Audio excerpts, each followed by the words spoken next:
दोस्तों, हम सभी जानते हैं कि क्या सही है और क्या गलत है। फिर भी हम जानते हुए भी गलत रोक नहीं पाते। हम गलत बातों की तरह, गलत कार्यों की तरह, गलत सोच की तरह खींचे चले जाते हैं। और जिस चीज़ को भी हम पूरे यकीन के साथ मानते हैं, हमारा दिमाग उसी को सही मानता है। या फिर इसे यूं भी कह सकते हैं कि वही हमेशा हमें सही लगने लगता है और हमेशा वैसे ही कार्य करके हमें और हमारे मन को अत्यंत प्रसन्नता भी मिलती है।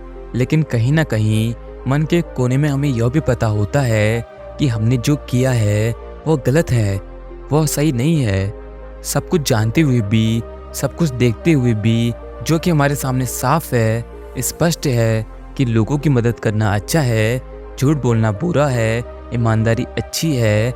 मुझे पता है लोगों के साथ धोखा करना बुरा है, अत्याचार बुरा है, लड़ाई झगड़ा करना बुरा है। ये सारी बातें हमें हमारे बचपन से ही सिखाई जाती हैं और हम इसे बड़े ध्यानपूर्वक सीखते और समझते भी हैं। लेकिन अब यहाँ पर एक सवाल यह है कि जब हम सब कुछ जानते हैं कि क्या सही है और क्या गलत है, फिर भी यह दुनिया बुराई की ओर क्यों खींची चली जा रही है? चारों तरफ बुरा ही क्यों हो रहा है? आखिर हमारे अंदर इतनी बुराई आ कहाँ से रही है और हम इतने बुरे कैसे बन गए?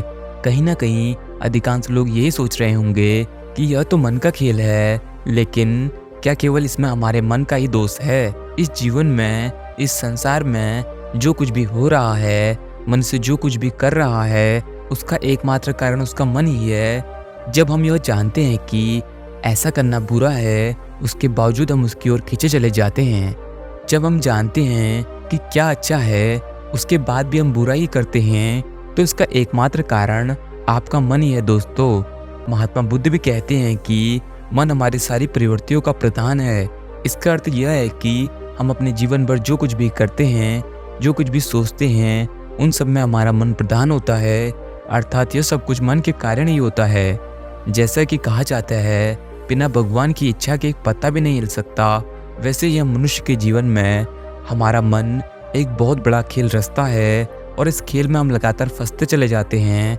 यह हमें खुशियाँ भी देता है और दुख भी देता है। यह हमें भ्रम में भी रखता है और हमें स्पष्टता भी देता है। और जब ये आपको पूरी तरह से दुख में घेर लेता है, तब ये आपको तरह तरह के लालच देता है, स्वांग रचता है।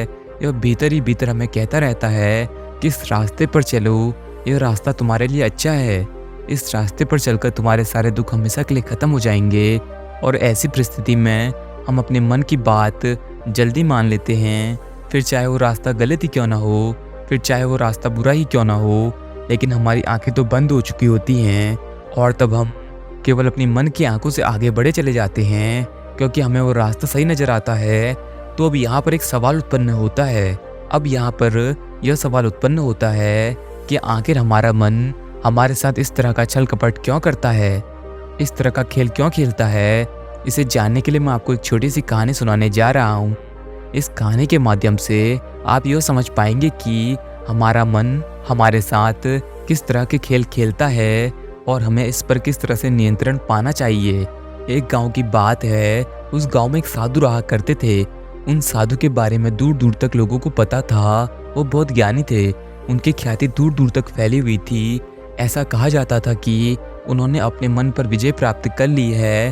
वो हमेशा शांत रहते हैं और उनमें किसी तरह की कोई बुरी प्रवृत्ति या किसी तरह के कोई भी बुरे विचार अब नहीं रह गए हैं, जिस कारण दूर दूर से लोग उनसे मिलने आया करते, उनका प्रवचन सुनते, उनका आदर सत्कार करते।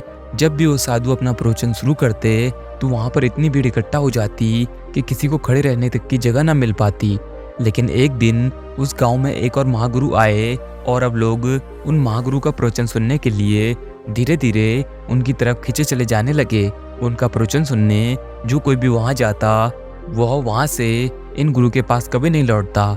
ऐसे ही धीरे धीरे करके समय बीतता गया। लोग महागुरु की तरफ खींचे चले जाने लगे और इन गुरु के पास अब केवल कुछ ही लोग आते थे। और जो भी इनके पास आया करते थे, वो इनकी चापलूसी किया करते थे और कहते, हे गुरुवर, हम तो आपके भक्त हैं और हम तो केवल आपका ही प्रवचन सुनना पसंद करते हैं, इसलिए हम हमेशा केवल आपके पास ही आएंगे।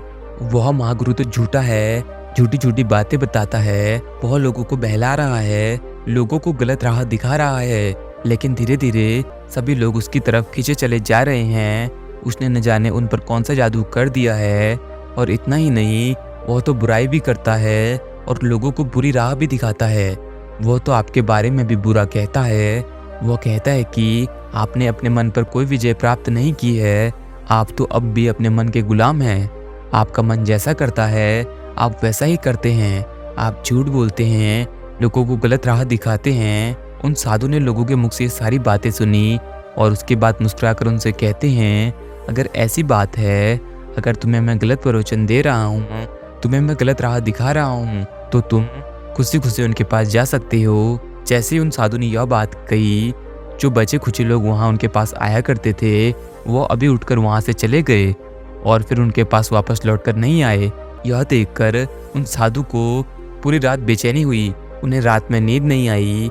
उन साधु ने सोचा कि चलो एक बार चलकर देखते हैं कि वो महागुरु आखिर कौन है और वो लोगों को क्या सिखा रहे हैं। अगली सुबह वह जब उन महागुरु के पास पहुंचे तो उन्होंने देखा सारे गांव वाले वहीं पर इकट्ठा हुए हैं और बहुत बड़ी भीड़ लगी हुई है। लोग उन महागुरु के जैसे कार्य कर रहे हैं। यह सब देखकर उन साधु के मन में क्रोध उत्पन्न हो गया और वे तुरंत ही लोगों के बीच आ गए और उन्होंने चिल्ला चिल्ला कर यह कहना शुरू कर दिया, इतने दिनों से मैं तुम्हें जो प्रवचन दे रहा था, मैं तुम्हें सही राह बता रहा था, मैं तुम लोगों को सही ज्ञान दे रहा था, मैंने तुम लोगों की उन्नति में तुम्हारा साथ दिया है, लेकिन तब तुम लोगों में से किसी ने भी मेरी परवाह नहीं की।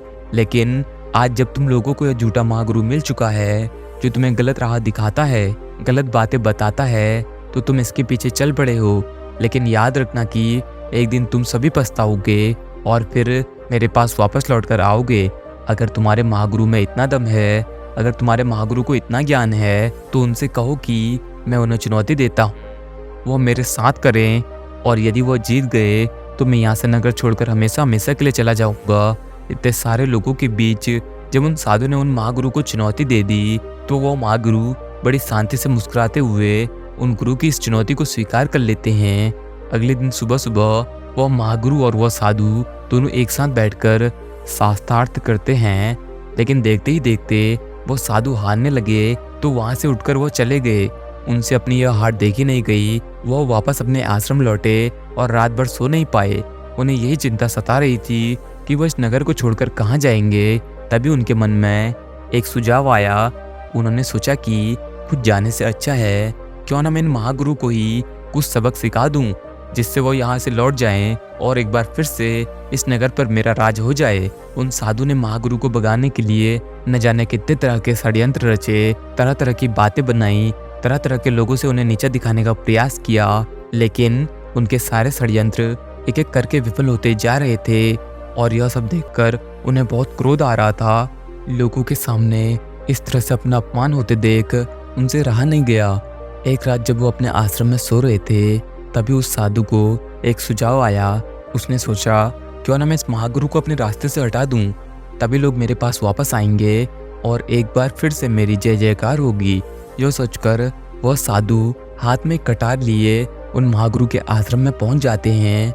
वह चुपके से आश्रम में घुसकर उन महागुरु के ऊपर जैसे ही कटार से वार करने का प्रयास करते हैं कि तभी उन महागुरु की आंखें खुल जाती हैं और वह उन साधु को रोक लेते हैं और कहते हैं, अरे अभी तक तुम्हें होश नहीं आया क्या? तुम अभी तक यह नहीं समझ पाए? लगता है तुम अभी भी भ्रम में जी रहे हो। यदि तुमने अपने मन पर विजय प्राप्त कर ली होती तो यह हथियार आज तुम्हारे हाथों में ना होता। यह हथियार आखिर तुमने क्यों उठाया? तुम्हारी आंखें जो लाल हुई है और ये क्रोध तुम्हें किसने दिलाया? आखिर इसके पीछे का कारण कौन है? इसके पीछे की वजह क्या है? इसका जवाब देते हुए साधु कहता है, इसकी वजह आप हैं। आपके आने के बाद से ही लोगों ने मेरे यहाँ पर आना बंद कर दिया। जो लोग मुझे पूछते थे, मेरा आदर सत्कार करते थे, वे सब लोग मुझसे नफरत करते हैं, मेरा तिरस्कार करते हैं और तो और कोई मुझसे बात तक नहीं करता। अगर आप यहाँ पर न आए होते तो यह सब ना होता। इसलिए आज मैं आपको अपने रास्ते से हमेशा के लिए हटाकर ही दम लूँगा। उन साधु की ये सारी बातें उन महागुरु ने बड़ी ही ध्यानपूर्वक सुनी और उसके बाद उन साधु के बारे में वो यह समझ चुके थे कि उनका मन अब उन पर हावी हो चुका है। जैसा उनका मन करेगा वो वैसा ही करेंगे। उनकी आंखें बंद हो चुकी हैं। अब उन्हें कुछ नज़र नहीं आ रहा है कि वो क्या करने जा रहे हैं। उनके प्रबल मन ने उनके सोचने और समझने की शक्ति छीन ली है। तभी वो महागुरु बड़ी शांति से उन साधु से कहते हैं, क्या तुम बुरे इंसान हो? इस पर वो साधु कहता है, नहीं मैं बुरा इंसान नहीं हूँ। तभी वो महागुरु साधु से कहते हैं, क्या तुम झूठे हो, अत्याचारी हो? इस पर वो साधु कहता है, नहीं, ना तो मैं झूठा हूँ और ना ही मैं अत्याचारी हूँ। तभी वो महागुरु साधु से कहते हैं, तो इसका अर्थ यह हुआ कि तुम्हें लालच है, लोभ है, कि लोग तुम्हारे पास अब नहीं आते, लोग तुम्हारा तिरस्कार कर रहे हैं और इस अपमान को तुम सह नहीं पा रहे हो। तुम्हें सम्मान चाहिए, तुम्हें अपना आदर चाहिए। इस पर वो कहता है, नहीं नहीं, मुझे इनमें से कुछ नहीं चाहिए, लेकिन आज मैं जो करने आया हूँ वो तो मैं करके ही जाऊँगा। तभी उन महागुरु ने जोर से चिल्लाकर कहा, फिर तुम्हारे हाथ में एक कटार क्या कर रही है? आखिर तुम क्या करना चाहते हो और यहाँ पर क्या करने आए हो? उनके जोर से चिल्लाने के बाद साधु का ध्यान अपने हाथों पर गया। जैसे ही उन्होंने अपने हाथों में वो कटार देखी, उसे तुरंत फेंक दिया और महागुरु के सामने झुककर उन्हें प्रणाम किया और कहने लगे, हे महागुरु, आपने मुझे एक बड़ा पाप करने से बचा लिया, आपने मेरी आंखें खोल दी, आपका बहुत बहुत धन्यवाद। किंतु हे गुरुवर, मैं यह समझ नहीं पा रहा हूँ कि आखिर यह सब कैसे हुआ। मैंने तो अपने मन पर विजय प्राप्त कर ली थी और मैं तो अपने मन को अपने काबू में कर चुका था, फिर भला यह सब कैसे हुआ? तभी वो महागुरु बड़ी शांतिपूर्वक उन साधु से कहते हैं, हमारा मन हमारे भीतर होता है और यह कहीं नहीं जाता, यह हमेशा हमारे साथ ही रहता है। जब हम हारते हैं तो यह हमें जीत के सपने दिखाता है और जब हम जीतते हैं तो यह हमें हार के डर से डराता है।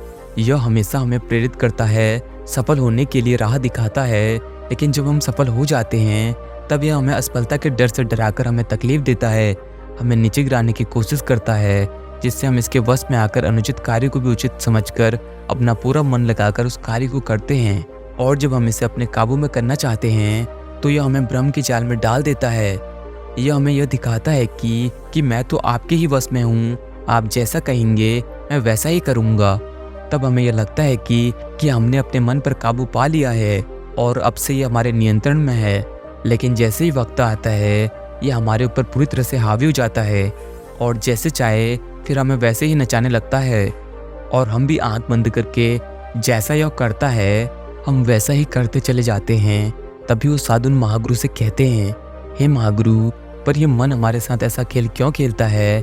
क्या हमें खुश रहने का हक नहीं है? वो हमें खुशी खुशी क्यों नहीं जीने देता? क्यों हम न चाहते हुए भी उन बुरे कर्मों को कर बैठते हैं जिन्हें हम नहीं करना चाहते? तभी वो महागुरु बड़ी शांतिपूर्वक उन साधु के इस प्रश्न का जवाब देते हुए कहते हैं, हमारा मन दो धारी तलवार है, इस तलवार से तुम अपने सारे बंधनों को काट सकते हो और अगर इसे चलाना तुम्हें नहीं आता तो तुम अपने आप को भी घायल कर सकते हो। यदि तुम हो तो तुम्हारा मन है और तुम नहीं हो तो तुम्हारा मन भी नहीं।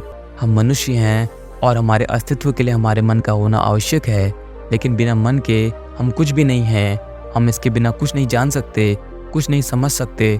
अगर यही नहीं होगा तो हम जीवन भर अज्ञानी ही रह जाएंगे।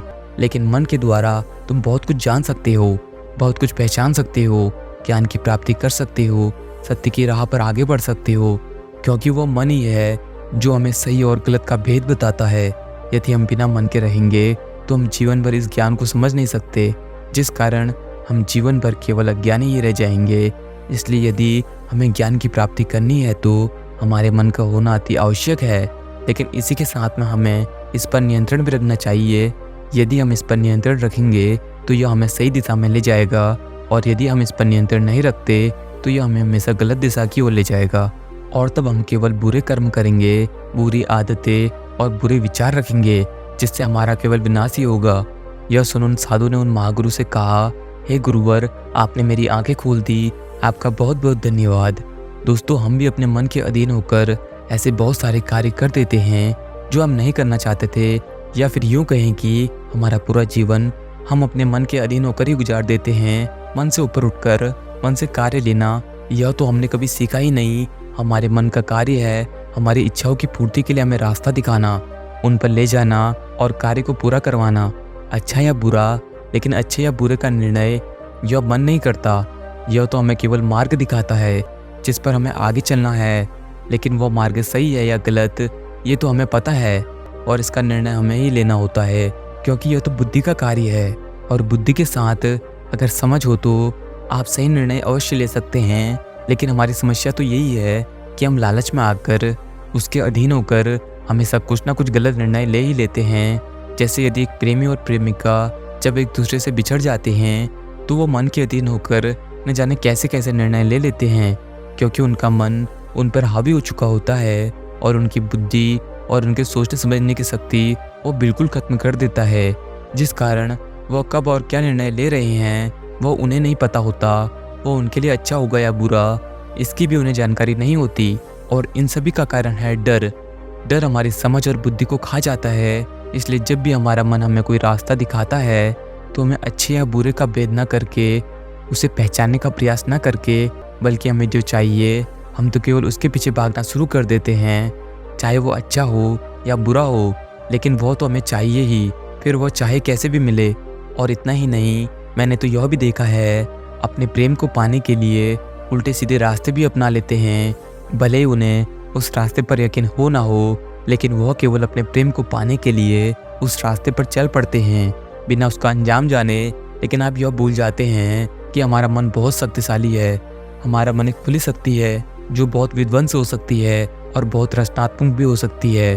अगर इसका उपयोग सही से किया जाए तो बुद्धिमत्ता और समझ से किया जाए तो यह आपके लिए रचनात्मक का कार्य भी करेगी। वहीं पर यदि हम इस पर पूरी तरह से निर्भर हो जाएंगे और बिना कुछ सोचे समझे कार्य करते चले जाएं तो यह हमारे लिए अति विध्वंसक भी साबित हो सकती है। ये सब कुछ आपकी सोच और समझ पर निर्भर करती है। यदि आपने सही निर्णय लिया तो आपका अवश्य अच्छा ही होगा, और यदि आपने गलत निर्णय लिया तो आपका बुरा होने से कोई नहीं रोक सकता। और इस बात को आपसे बेहतर और कोई नहीं जान सकता। ऐसा कभी ना कभी तो वक्त जरूर आया होगा जब आपने अपने अच्छे वक्त और बुरे वक्त में निर्णय लिया होगा, और उसका अंजाम क्या हुआ है ये इससे बेहतर और कोई नहीं जान सकता। क्योंकि हमारी समझ का विनाश सबसे अच्छे या सबसे बुरे वक्त में ही होता है।